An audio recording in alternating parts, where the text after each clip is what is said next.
안녕하세요. 저는 서울 은평구에 살고 있는 38살의 주부입니다. 저는 남편이 출근을 하면 남편이 차를 타고 출발하는 것을 보고 2층으로 올라가 벨을 누르는데요. 벨을 누르면 문을 열고 나오는 분이 바로 제 시아버지세요. 결혼하고 나서 신혼 때부터 저희는 혼자 사는 시아버지와 윗집 아랫집으로 같이 살고 있어요. 저는 사실 제 시아버지와 사랑에 빠졌답니다.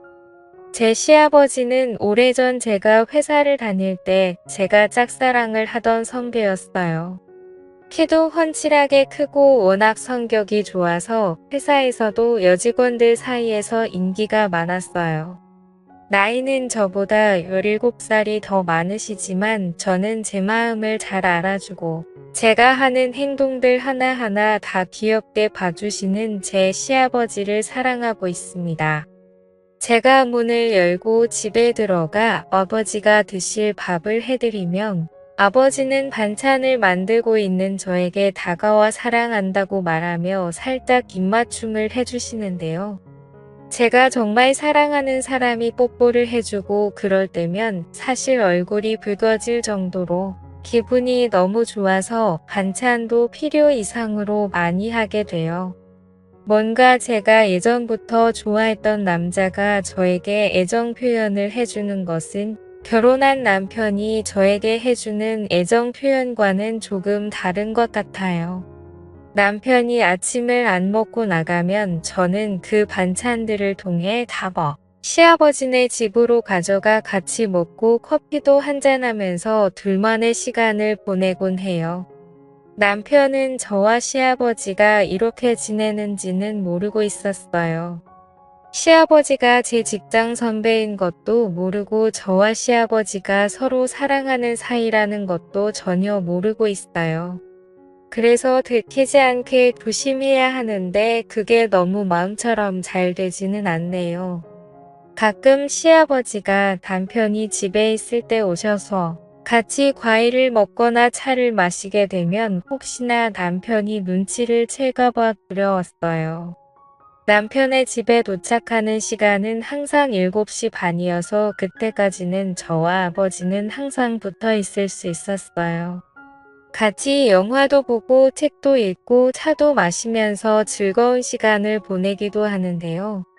가끔 시아버지는 저에게 입맞춤을 한다던가 그러면 얼굴을 붉히면서 시아버지의 가슴팍에 얼굴을 묻으며 손으로 탁하고 나무라기도 합니다. 보통의 시아버지와 며느리는 아주 어려운 관계라고 하던데 저희는 그 정반대에 해당이 되는 관계였어요. 사실 남편을 처음 만난 거는 공연장이었어요. 제가 좋아하는 가수의 공연장에 갔는데 거기서 남편을 만나 1년 반의 연애를 하고 결혼을 했는데 그 사람의 시아버지가 제가 사랑하던 선배였다는 것을 알고 정말 충격에 빠지지 않을 수 없었어요. 처음에는 이런 말도 안 되는 일이다 라고 생각을 하고 그냥 시아버지로 생각을 해야지 했어요. 그런데 마음은 그게 안 되더라고요. 자꾸 남편이 출근을 하면 그 사이에 시아버지에게 가서 있고 싶었어요. 시아버지도 처음에 제가 며느리로 찾아왔을 때 정말 이건 있을 수 없는 일이라고 들킬까봐 조마조마했대요.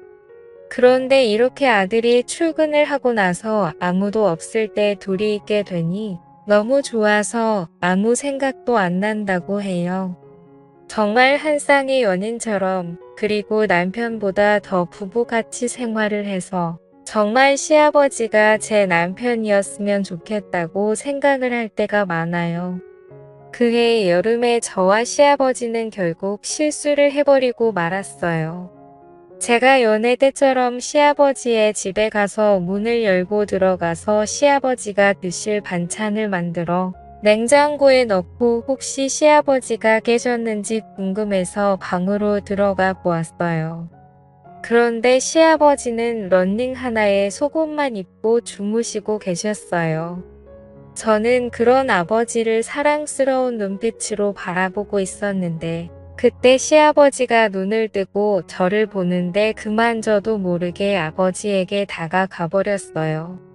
그러자 시아버지도 제 속마음을 표출한 것에 호응을 해주셨고요. 그렇게 우리는 사고를 저질러 버렸어요.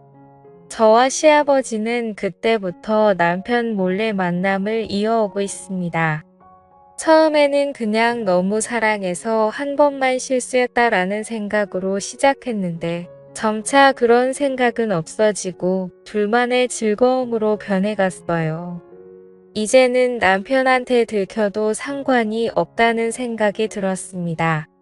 시아버지는 그런 저를 보고 자기는 그런 걸 원하지 않는다고, 우리는 더 이상 이렇게 지속이 되면 안 되는 사이라고 말했지만 저는 그 말을 그냥 흘려들었어요. 저는 시아버지와 팔짱을 끼며 하고 싶은 것들을 했어요.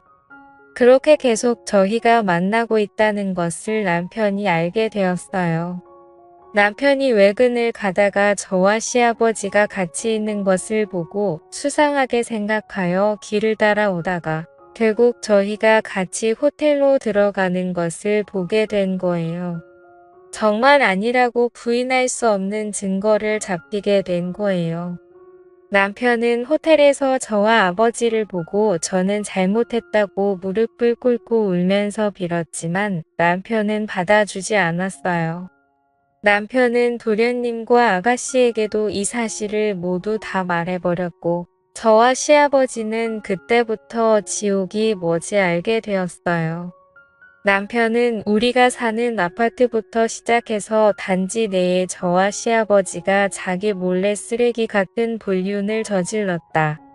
남편을 버리고 시아버지와 그딴 만남을 한 추악한 여자다 등등 소문을 퍼뜨리고 다녔고 밖에 나갈 때마다 사람들의 수근거림과 조롱과 멸시를 들어야 하는 비참함을 느끼게 해주었습니다. 저는 그런 말을 들어도 그냥 참을 수 있었지만 제가 사랑하는 제 시아버지가 그런 말을 듣는 것이 너무나도 참혹하고 지옥보다 더 고통스러웠습니다. 입소문이 한 번 퍼지니까 정말 무서울 정도로 빨리 퍼지고 또 넓게 퍼지더군요. 저희가 사는 아파트 단지뿐만이 아니라 그 옆에 있는 아파트 단지에도 이런 사실이 퍼지면서 어딜 가나 바람핀 여자라고 소문이 돌았어요. 고작 앞에 있는 편의점에 가도 편의점 알바생과 주인이 저를 이상한 여자로 보고 뒤에서 수근수근 대는데 정말 창피하고 얼굴을 못 들고 다니겠어요. 저는 남편에게 차라리 이혼을 해달라고 요구를 했습니다. 이러는 거 너무 힘들고 정신적으로 너무 스트레스를 받는 거는 둘 다 똑같으니까 서로를 위해서 이혼을 하자고 했습니다. 그런데 남편은 이혼을 안 해주겠다고 했습니다. 지금 자기가 이혼을 해주면 자기만 머저리처럼 저를 위해 돈 벌어다 준 것밖에 안 된다고 자기보다 더 고통을 받아야 한다고 했습니다. 저는 그 말에 눈물을 흘리면서 정말 잘못했다고 하며 무릎을 꿇고 빌었지만 소용이 없었습니다. 그 후 저는 집 말고는 아무데도 나가지를 못했습니다. 마트를 가도 사람들이 쳐다보고 뒷담화를 하는 사람들이 있고 미용실에 가서 머리를 다듬으려 해도 저 같은 쓰레기는 받아주지 않는다고 나가라고 그러니까 정말 집 밖에 나갈 수가 없었습니다. 시아버지도 그런 저를 보듬어 주시지 못했습니다. 이미 소문이 나서 자기도 저를 보살펴 줄 처지가 안 되고 지금도 저랑 같이 있게 되면 자신도 아들에게 쫓겨나게 생겼기 때문입니다. 시아버지는 저에게 문제로 더 이상 자신의 집으로 오지 않는 것이 저에게 좋다고 말하자 저는 그런 시아버지에게 너무 배신감을 느끼고 자기를 버렸다는 생각에 눈물이 났습니다. 집에서 혼자 소파에 앉아 하루 종일 놀다가 지쳐 잠들었다가 남편이 집에 들어오는 소리에 깼지만 경멸스럽다는 눈빛이 남편을 보고는 저도 아무 말 못하고 그의 내몰찬 행동을 받아줄 수밖에 없었습니다. 특히 제 핸드폰으로 아가씨와 도련님 이 전화를 해서 어떻게 자신의 형이자 오빠를 버리고 그것도 자기 아버지랑 그렇고 그런 짓을 할 수가 있냐고 미친 거냐고 그러는데 정말 죽어버리고 싶었어요. 아가씨는 제가 처음에 시집 올 때부터 이런 여자라는 사실을 알고 있었다는 둥 언젠가는 이런 일이 일어날 줄 알았는데 그게 자기 아버지와 일어날 줄은 정말 꿈에도 생각 못했다고 하면서 저에게 말씀을 하셨어요. 저는 아무 말 못하고 그저 듣기만 하고 잘못했다고 말밖에 할 수 없었습니다. 남편이 시아버지에게 소리를 지르며 엄마한테 부끄럽지도 않냐고 하는데 시아버지도 아들에게 자기가 벌써 마누라를 보낸 지 11년이 되었다고 하면서 자신도 외로웠고 오래전에 같은 회사를 다녔던 제가 좋아져서 잠깐 실수를 했다고 그렇게 싸우는데 저는 거실에서 둘의 싸움을 지켜볼 수밖에 없었습니다. 제가 지금 둘 사이에 끼어서 어느 쪽도 편을 들 수 없었고 오히려 더 안 좋게 될 수도 있었기 때문입니다. 저는 이러한 상황을 더 이상 지켜볼 수가 없어서 이곳을 떠나기로 했습니다. 남편은 이혼을 안 해주고 제가 바람핀 대가를 치르게 해주겠다고 했으나 저는 결국 그 대가를 다 받지 못하고 저 혼자 살겠다고 새벽에 남편이 자고 있는 사이에 집을 나와 예전에 친구와 살았던 고시혼으로 들어갔습니다. 남편이 전화가 왔지만 받지 않자 문자로 저 혼자 살겠다고 그렇게 나갔다고 나중에 후회하지 말라고 하는데 그 말이 현실이 되더군요. 남편은 저에게 이혼 소송을 했지만 제가 참석하지 않았고 그래서 남편의 증거 자료에 의해 제가 남편에게 위자료를 주게 되었고 제가 그 위자료를 주지 않자 신용불량자로 등록을 해 어떤 신용카드도 못 쓰게 되었어요. 그래서 통장이 있어도 돈을 빼서 쓸 수도 없고 오직 현금으로만 생활을 해야 하는 지경이 된 거예요. 직장도 다니지 못하고 아무 일도 못하니까 돈도 못 벌고 먹을 것도 못 먹는 상황이 되니 제가 저지른 잘못이 얼마나 큰 잘못인지 알게 되더군요. 이 글을 읽으시는 분들은 저처럼 바람을 피지 마세요.